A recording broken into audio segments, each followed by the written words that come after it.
시작 전에 기도드리도록 하겠습니다. 사랑과 긍휼이 풍성하신 하나님 아버지, 참 감사합니다. 이 아침에 이 자리에 모이게 하심에 깊이 감사드리고 영과 진리로 주님께 경배드릴 수 있게 하신 은혜에 깊이 감사드립니다. 이 시간 말씀이 선포될 때에 말씀을 전하는 자, 듣는 자 모두에게 말씀의 씨앗이 뿌려져서 주님의 말씀이 온전히 역사하실 수 있도록 저희 자신을 내어드리길 원합니다. 이 시간 온전히 역사해 주시옵소서. 주께 온전히 의탁드리고 이 모든 말씀 살아계신 주 예수 그리스도 이름으로 기도드렸습니다. 아멘.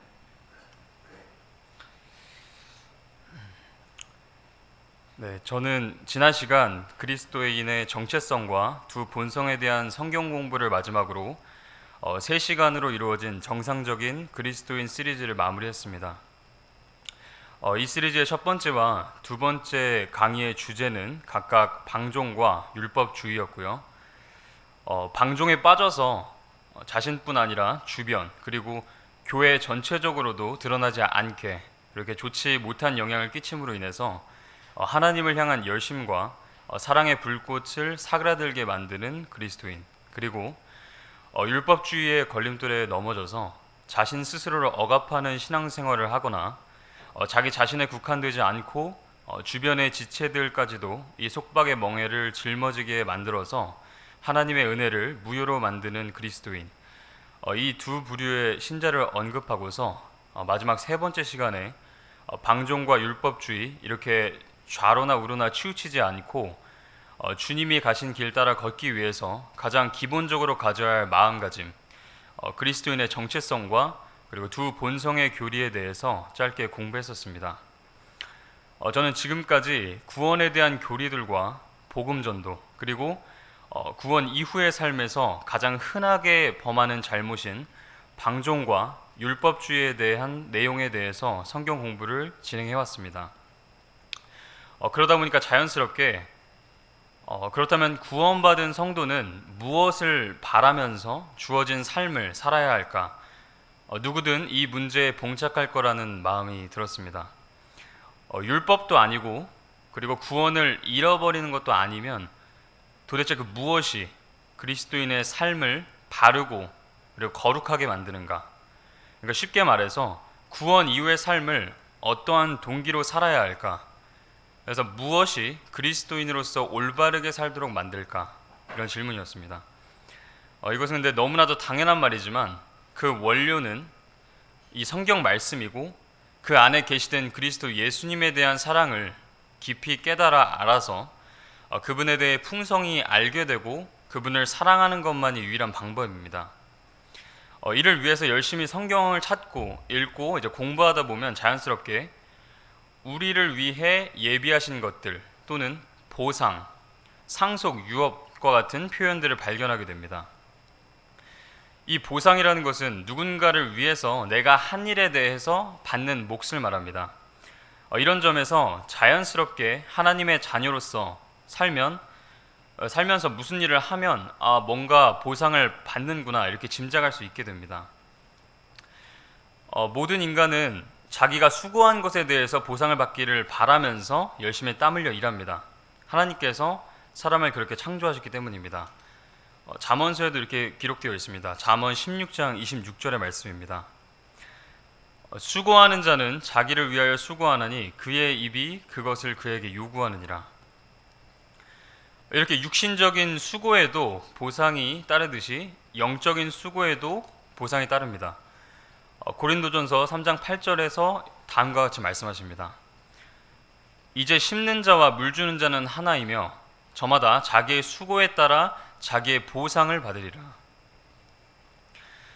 바울은 자신은 말씀의 씨앗을 뿌리고 심는 자로, 그리고 동역자 아볼로에 대해서는 물을 주는 자로서 믿음을 강하게 하고 세워주는 역할로서 각각이 수고함으로 자기 보상을 받을 거라 말합니다. 이처럼 성령님이 그 안에 거하시는 구원받은 사람들은 모두 구원 이후의 삶을 어떻게 보내느냐에 따라서 보상이 더해지기도 하고 불타 없어지기도 합니다. 그리스도인이 받게 될 보상에 대한 보다 분명하고 직접적인 말씀은 고린도전서 3장 11절에서 15절에 이렇게 기록되어 있습니다. 고린도전서 3장 11절에서 15절 말씀입니다. 다 같이 한번 읽어보도록 하겠습니다. 고린도전서 3장 11절에서 15절 말씀입니다. 시작. 아무도 이미 놓인 기초 외에 다른 기초를 놓을 수 없나니 이 기초는 예수 그리스도시니라. 그런데 저 위에 금이나 은이나 보석이나 나무나 건초나 짚을 세우면 각 사람의 일이 드러나리라. 그날이 그것을 밝히 드러내리니 이는 그것이 불에 의해 드러나며 그 불이 각 사람의 일이 어떤 종류인지 그것을 시험할 것이기 때문이라. 어떤 사람이 그 기초 위에 세운 일이 남아있으면 그는 보상을 받을 것이요 어떤 사람의 일이 불타면 그는 보상의 손실을 당하리라. 그러나 그 자신은 구원을 받되 불에 의해 받는 것 같이 받으리라. 아멘. 우리가 보상만을 바라며 사는 것은 당연히 아니지만 열심히 나의 주인이신 분을 위하여 산 것에 대한 합당한 보상을 그분께서 주신다는 사실을 알고 있어야만 합니다. 그 이유는 단순히 그냥 잘하면 보상을 준다 차원의 문제가 아니라 잘하면 보상이지만 잘못하면 손실을 당한다고 말씀하시기 때문입니다. 다시 말해 보상 안 받아도 되니까 보상 안 받고 손실도 면할 거다라는 논리는 통하지 않는다는 것입니다. 즉 중간지대, 안전지대는 없습니다. 그냥 보상을 받거나 손실을 당하는 것 이 두 가지뿐입니다. 크리스천의 사고방식은 철저하게 이분법적입니다. 야고보서 4장 4절의 말씀에 따라 세상의 친구로 하나님의 원수가 되거나 하나님의 자녀로서 세상의 원수가 되는 것 둘 중 하나만 있을 뿐입니다. 하나님께는 선과 악이 있을 뿐이지 선이나 악 중간 형태의 그 무언가는 존재하지 않습니다.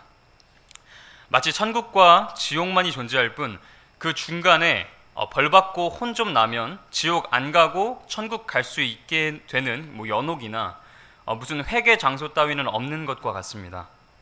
그런 장소는 전적으로 인간의 상상력이 만들어낸 허구의 공간입니다. 우리들이 보상을 대하는 마음가짐이나 사고방식을 철저히 성경적으로 해야 하는 이유가 여기에 있습니다. 나는 구원 받았다고 하시는 분들 중에 흔히 이런 말씀을 하시는 분들이 계십니다.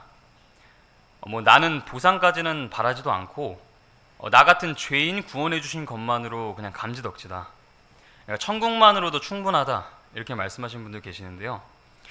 하지만 이 발언은 보상을 지극히 오해한 데에서 비롯한 것입니다. 즉 보상은 서비스다.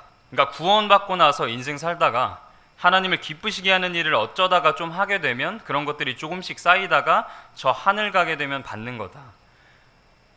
이 사고방식의 기저에는 하나님을 기쁘시게 하는 일을 굳이 애써 안 해도 문제가 되지 않다, 문제될 거 없다는 마음이 있는 건데 이는 기본 전제부터 잘못된 것입니다. 왜냐하면 그리스도인, 그러니까 성도로 부르심을 받기 전부터도 우리 인간의 존재 목적은 하나님을 기쁘시게 하기 위한 것이기 때문입니다. 유명한 요한계시록 4장 11절의 말씀 한번 읽도록 하겠습니다. 오 주여, 주께서 영광과 존귀와 권능을 받기에 합당하시니 이는 주께서 모든 것을 창조하셨고 그것들이 주를 기쁘게 하려고 존재하며 창조되었기 때문이니이다 하더라. 이 세상과 그 안에 모든 것들은 하나님을 기쁘시게 하려고 창조된 것들인데 하물며 구원받아 성도로 부르심을 받은 우리들은 무슨 말이 더 필요할까요? 그렇다면 점점 더 보상에 대한 시각이 바로 잡히게 됩니다. 당연히 주님을 기쁘시게 하는 삶을 전적으로 살아야 하는데 이 당연한 삶을 살면 너무나 당연히 보상을 주시고 그런데 당연하게 살지 못하면 비정상적인 걸음으로 인해서 나의 그 걸음으로 인해서 받을 수 있는 것들도 불타 없어지겠구나. 그래서 보상은 선택사항이 아니라 반드시 받아야만 하는 거구나 알게 됩니다. 그렇다면 어떻게 해야 보상을 받을 수 있을까? 이는 다른 표현으로 말하자면 어떻게 주님을 기쁘시게 하는 삶을 살 수 있을까입니다. 앞으로 계속 보상에 대해 말할 텐데 꼭 기억하셨으면 좋겠습니다. 어떻게 보상을 받을까의 동의어는 어떻게 주님을 기쁘시게 할까라는 사실 말입니다. 그것의 첫째는 그리스도를 섬기는 것입니다. 골로새서 3장 23절에서 25절 말씀 다 같이 읽도록 하겠습니다. 골로새서 3장 23절에서 25절입니다. 시작. 또 너희가 무슨 일을 하든지 마음을 다해 주께 하듯 하고 사람들에게 하듯 하지 말라. 너희가 상속 유업의 보상을 주께 받은 줄 아나니 너희는 주 그리스도를 섬기느니라. 그러나 부당하게 행하는 자는 자기가 행한 부당한 일로 인해 보응을 받으리니 이 일에는 사람들을 외모로 판단함이 없느니라. 사람에게 하듯 사람의 칭찬이나 인정을 받기 위해 뭔가를 하게 되면 그 어떤 보상도 주님께 기대할 수 없습니다. 하지만 모든 일에서 이 말씀과 같이 그리스도를 섬기는 것처럼 하면 주님께서 보상을 예비하실 것입니다. 그리고 두 번째는 그리스도의 고난에 동참하는 것입니다. 로마서 8장 16절에서 18절의 말씀입니다. 로마서 8장 16절에서 18절입니다. 이것도 다 같이 읽도록 하겠습니다. 시작. 성령께서 친히 우리의 영과 더불어 우리가 하나님의 자녀인 것을 증언하시나니 자녀이면 또한 상속자 곧 하나님의 상속자요 그리스도와 함께하는 공동 상속자인데 우리가 그분과 함께 영광을 받기 위해 고난도 함께 당하면 그러하니라. 내가 생각하건대 이 현 시대의 고난들은 앞으로 우리 안에 나타날 영광과 좋게 비교될 수 없도다. 아멘. 그리스도를 따름으로써 겪게 되는 고난들은 바울 당시의 육체적 핍박뿐만 아니라 오늘날 거리에서 복음을 선포하거나 1대1로 그리스도를 증거하면서 받는 그런 정서적인 상처와 같은 고통도 동일하게 원치 않는 고통이기 때문에 그리스도의 고난이라고 할 수 있습니다. 그래서 거리에서 전도지를 나누어주는 우리들을 향한 그런 차가운 눈초리나 조롱을 당할 때도 이러한 고난에 함께 참여하는 것이기 때문에 주님께서 마땅한 보상을 주실 것입니다. 그리고 세 번째는 주님께서 거룩하신 것 같이 우리도 이 땅에서 거룩하게 걷는 것입니다. 에베소서 5장 3절과 5절의 말씀입니다. 에베소서 5장 3절과 5절입니다. 같이 읽도록 하겠습니다. 시작. 더욱이 음행과 모든 부정한 것이나 탐욕은 너희 가운데서 한 번이라도 언급하지 말라. 그것이 성도에게 합당하니라.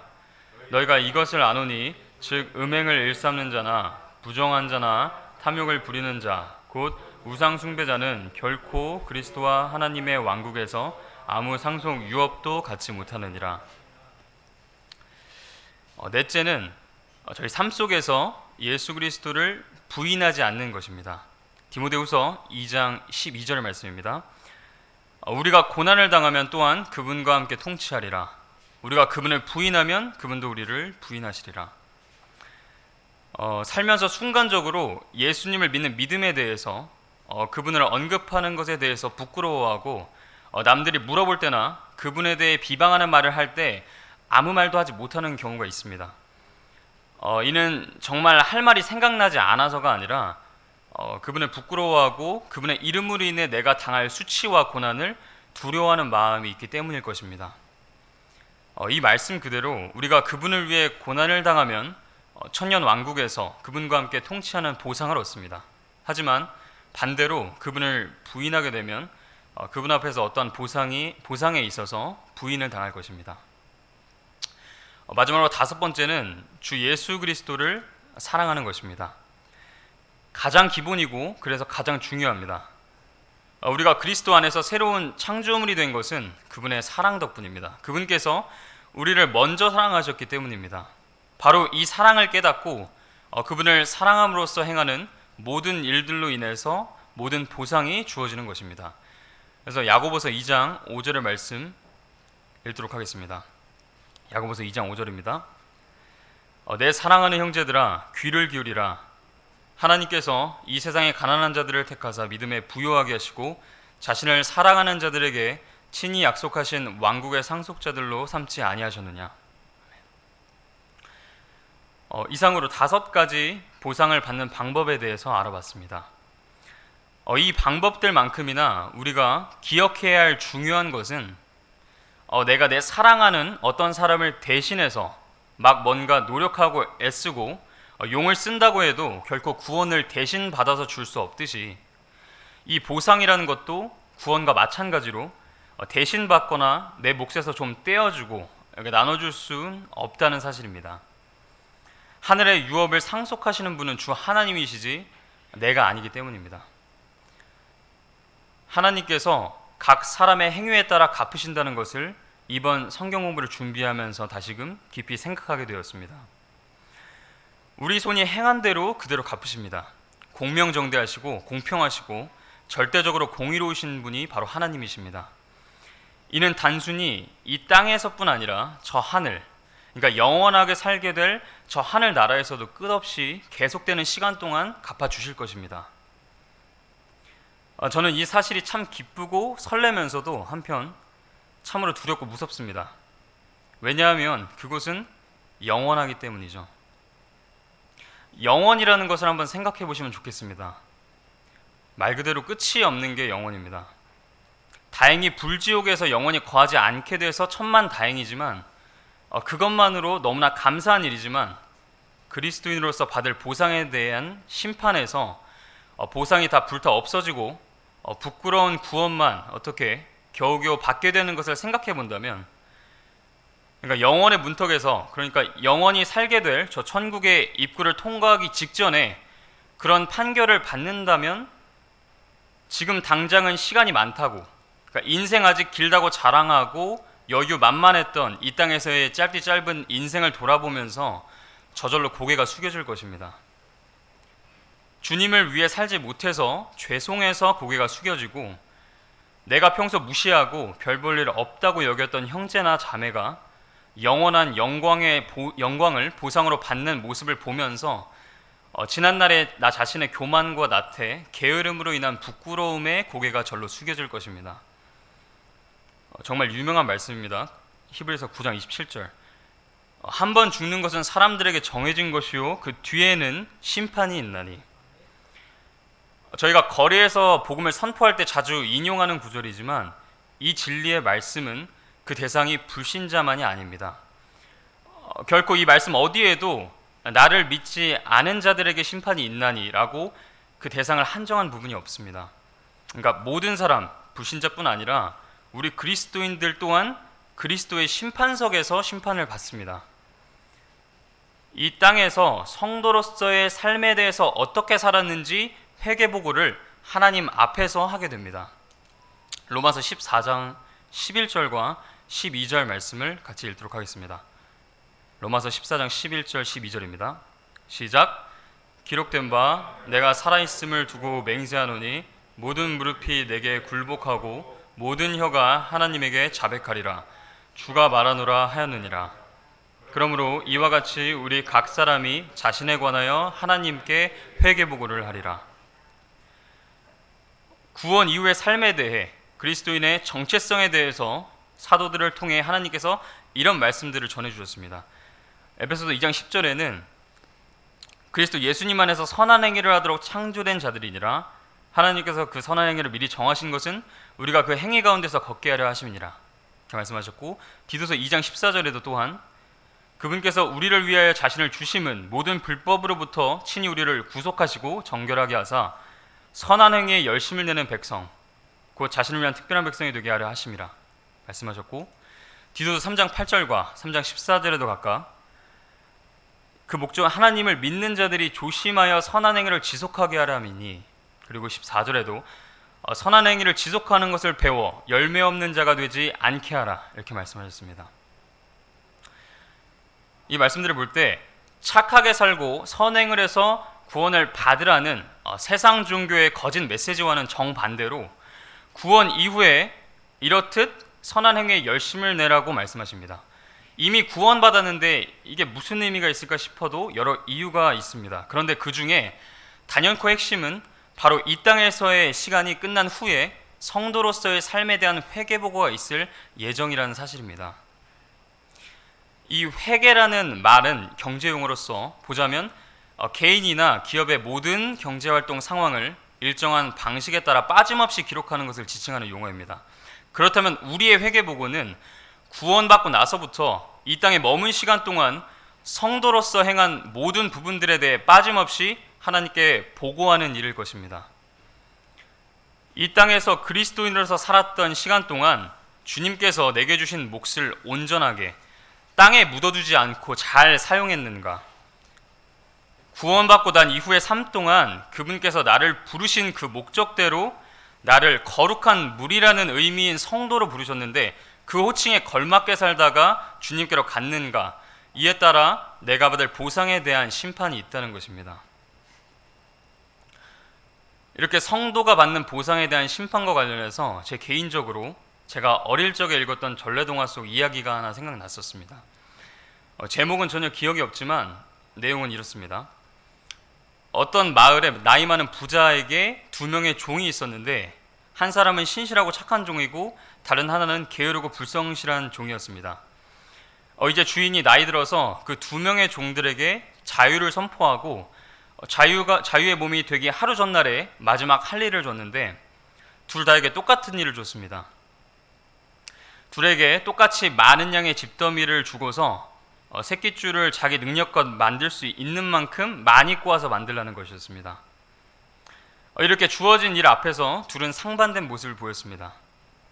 하나는 마지막 날까지 최선을 다해 주인의 명령대로 군말 없이 열심히 새끼줄을 꼬았고, 다른 하나는 조금 하다가 하다 말고 계속 불평을 늘어놓다가 잠자기를 반복하다가 날이 거의 셀 때쯤 일어나서 대충 굵게 꼬아서 몇 가닥 만들었을 뿐입니다. 그렇게 날이 밝고서 주인이 그 둘을 불러서 열심히 꼰 새끼줄을 가져오라고 명령했습니다. 게으른 종은 속으로 조마조마했지만 어차피 이제 끝이고 자유의 몸인데 뭔 큰일이 있을까, 그냥 한번 꾸재람 듣고 그냥 말지, 이런 마음으로 그 앞에 섰습니다. 그때 부자 주인은 새끼줄을 많이 꼬았다고 또는 적게 꼬았다고 칭찬하거나 화내지 않았습니다. 그저 그 앞에 자신의 큰 금고를 열고서 어제 하루 동안 열심히 꼰 새끼줄 가지고 끼워 넣을 수 있는 만큼 최대한으로 돈을 끼워서 가져가라고, 그동안 열심히 일해준 것에 대한 보상이라고 말했을 따름이었습니다. 이후의 스토리는 너무나 뻔할 것입니다. 제가 한 6, 7살 때쯤 봤던 걸로 기억하는데 아직도 그 마지막 장의 그 사파가 기억납니다.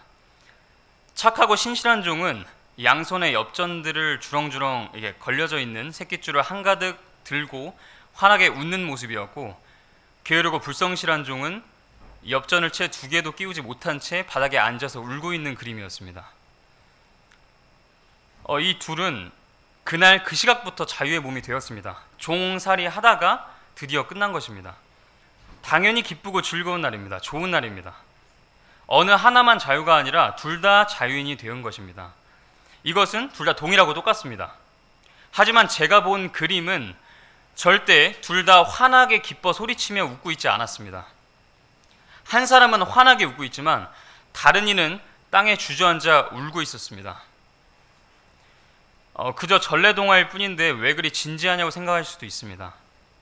하지만 아닙니다. 이런 일은 실제로 저 공중에서 그리스도의 심판석 앞에서 일어날 것입니다. 히브리서 12장 16절 17절의 말씀입니다.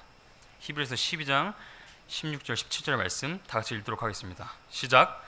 이것은 음행하는 자나 혹은 먹을 것 한 조각을 위해 자신의 장자권을 판 에서와 같이 속된 자가 있지 아니하게 하려 함이라. 너희가 아는 바와 같이 그 뒤에 그가 복을 상속받고자 하였으되 거절당하였으니 그가 눈물을 흘리고 염려하며 뜻을 돌릴 곳을 구하였으나 그것을 찾지 못하였느니라. 성경에 따르면 영원히 시작되기 전까지는 결코 눈물이 그치지 않는다는 사실을 알 수가 있습니다. 요한계시록 7장 17절에도 눈물이 있음을 보게 됩니다. 요한계시록 7장 17절에 왕좌의 한가운데 계시는 어린 양께서 그들을 먹이시고 살아있는 물샘들로 그들을 인도하시며 하나님께서 그들의 눈앞에서 모든 눈물을 닦아주시리라 하더라.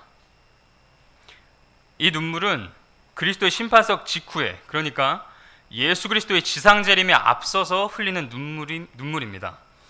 그리고 또한 계시록 21장 4절에도 동일하게 영원히 시작되기 직전에 있게 될 크고 흰 왕자 심판 때에도 흘려지는 눈물이 있음을 저희는 보게 됩니다.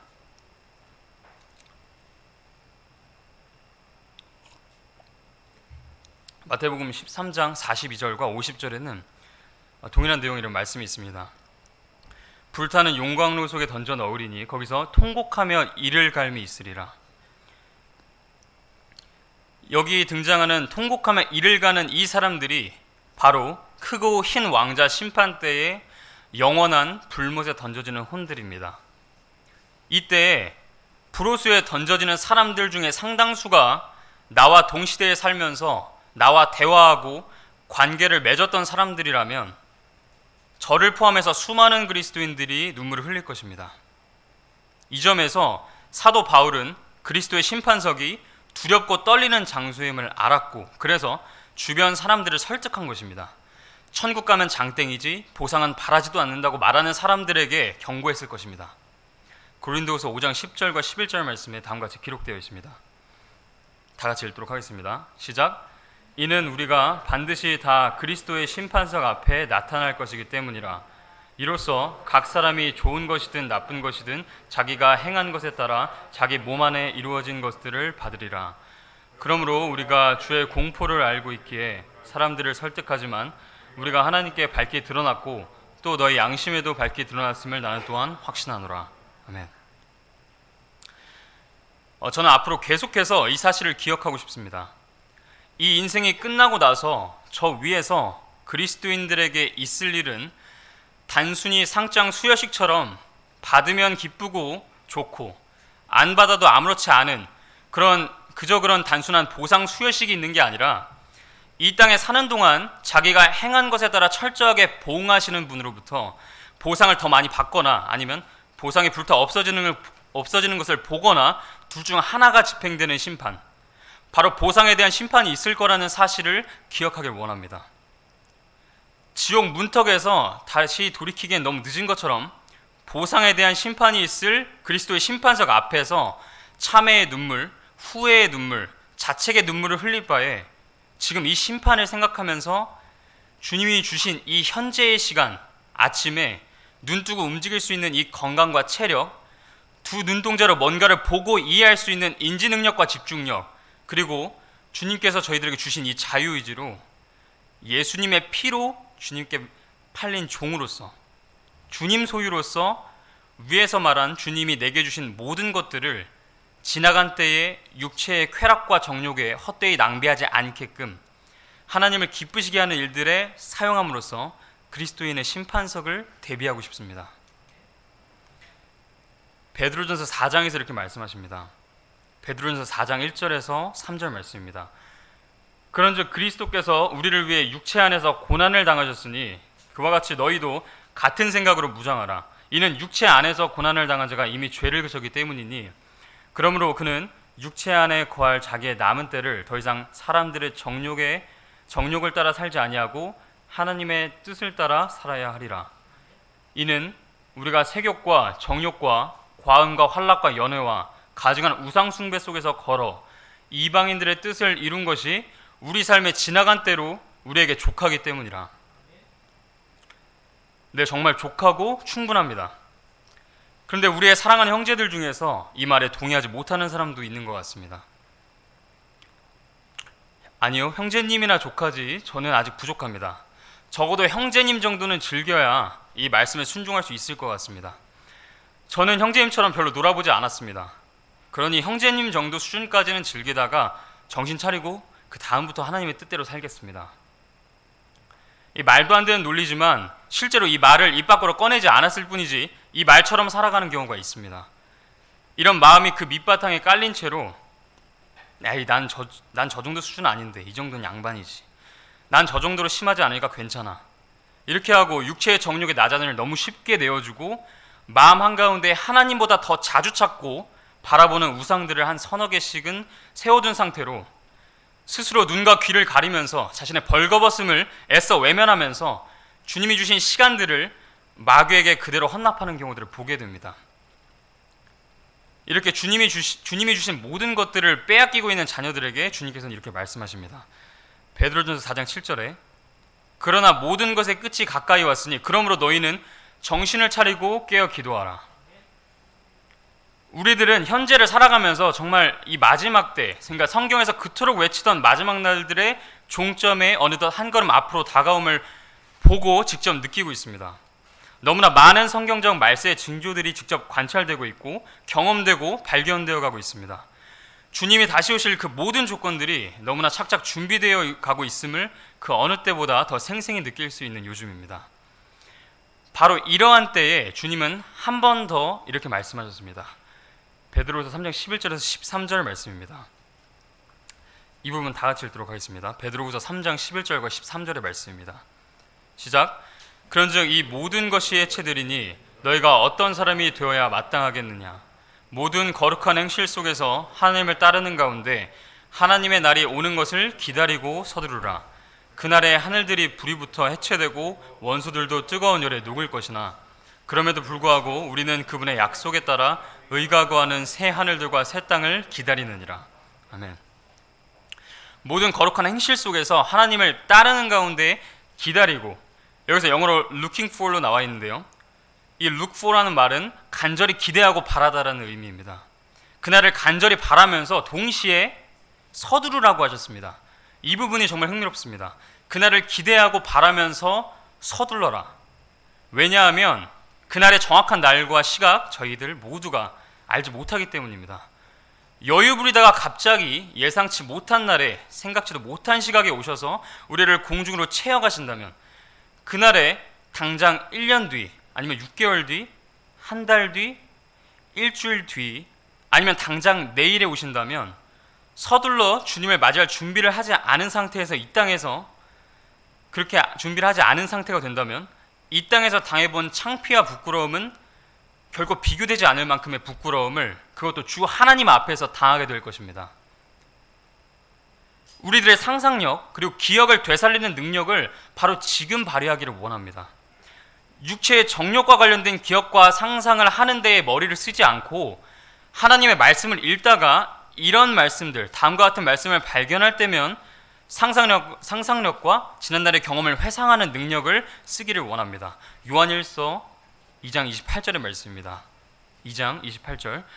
어린 자녀들아 이제 그분 안에 거하라. 이것은 그분께서 나타나실 때에 우리가 확신을 가지게 하려 하며 또 그분께서 오실 때에 우리가 그분 앞에서 수치를 당하지 않게 하려 함이라.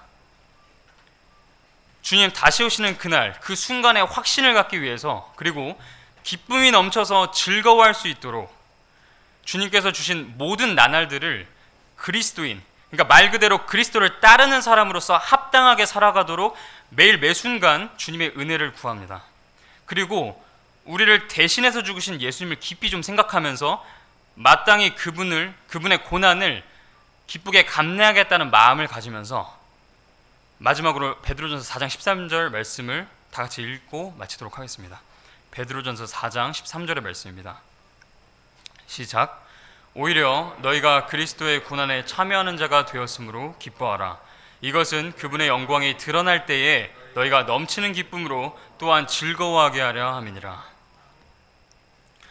그리스도인의 심판석에서 받게 될 보상에 대한 심판을 준비함으로써 주님 다시 오시는 날 수치가 아니라 넘치는 기쁨과 즐거움으로 주님 맞이하게 될 그것을 소망하면서 각자 기도하고 마무리하도록 하겠습니다. 기도하시겠습니다.